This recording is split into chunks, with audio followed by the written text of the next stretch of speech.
Ce sont des options. Ce sont des critères accessoires.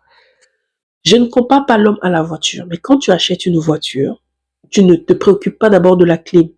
D'accord? Il y a plein d'autres choses dont tu te préoccupes.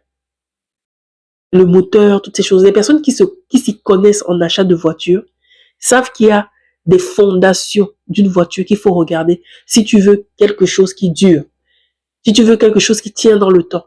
Si tu es quelqu'un, par exemple, toi, tu es quelqu'un, juste pour vous donner l'exemple de l'identité. Tu cherches une voiture, tu es quelqu'un, tu sais que tu fais beaucoup de route, tu es plus sur la route que dans la ville. Donc, tu sais que tu as besoin, en cherchant cette voiture, d'un type de voiture particulier. C'est ça.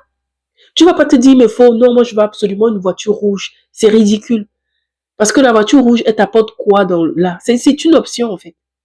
Si tu as le fondement, c'est-à-dire une voiture qui va tenir la route pour tes activités tous les jours, qui va te tenir pour ce dont tu as besoin d'une voiture dans le quotidien, dans la vie de tous les jours. Si tu trouves ça, maintenant, si elle est rouge, gloire à Dieu, tu es contente. Mais c'est un accessoire. Donc, juste pour faire la part des choses. Donc, c'est un peu ça les critères charnels. Ce sont les critères qui attirent le regard, mais qui ne bâtissent pas un mariage.